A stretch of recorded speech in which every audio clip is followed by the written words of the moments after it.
Local 4 News starts now with a breaking news alert. Devastation in northern Michigan after a tornado hits Gaylord. We know one person was killed and dozens more have been injured. It was on the ground for a good 2 miles, and I did wipe out Hobby Lobby. It did wipe out Jimmy John's, the Quick Lube.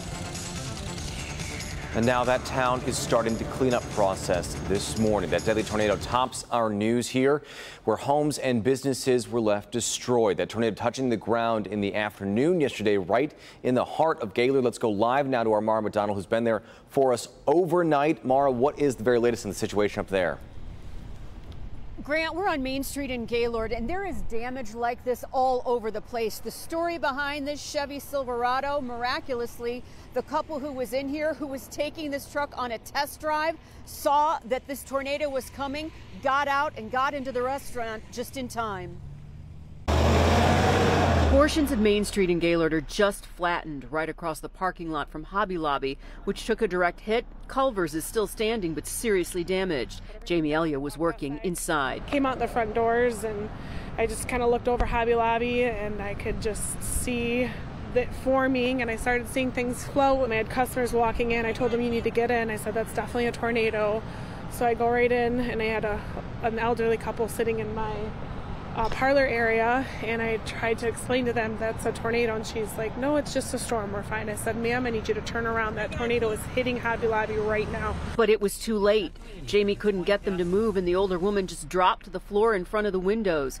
About the worst place to be. By the time I got back up front, the tornado had already impacted right here. There was a bunch of debris. Stuff from the roof over here from Maurice's and Jimmy John's were on top of a customer. I was trying to pull the metal and glass and tables off of her. Back here live, Jamie tells me that they got the metal out of her legs, but there were some pretty deep and serious gashes in there. That was one of the more serious injuries here. As far as the rest of the customers and the staff, they were all okay.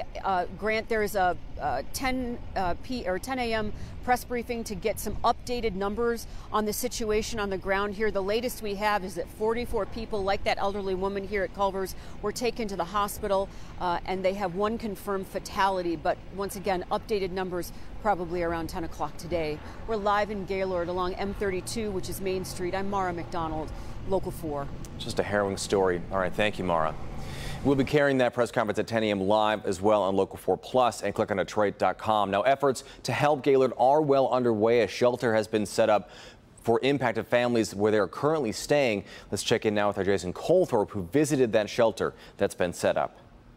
People calling about water. So yes, is it okay and to they can bring here? they can bring it here or into the middle entrance. The United Way is going to have a room set up. In his 11 years in Gaylord, Pastor Scott Dissler has seen blizzards, but never tornadoes. And that's why when they hit today, he rushed to his mother's house to get her, and then he surveyed the damage. Power poles snapped in half. You basically had to navigate like a war zone. You had to navigate around things just to try to get to her house and try to get her out of the house to get her to my house. And then I kind of went down in town just a little ways and started to see all the damage to the buildings. Didn't even make it down to the worst part. But yeah, it's like driving around a war zone. His E-Free Church is ideal to help during this disaster. It's big, it has power and Wi-Fi. In fact, the Red Cross was set up and ready to take people in just 2 hours after the storm hit. The goal here is to have a safe place for people to eat and to have a place to sleep in a disaster. We want to make sure that they're well cared for and then they feel safe. And there's a lot of people in Gaylord displaced right now. There was trailer parks that were leveled, homes that were demolished. So we've just opened up our building, working with the Red Cross and the United Way, kind of a team effort, so that anybody that right now has a need has a safe place. In fact, if they need a ride here, we're even sending out our church vans or church buses to pick them up.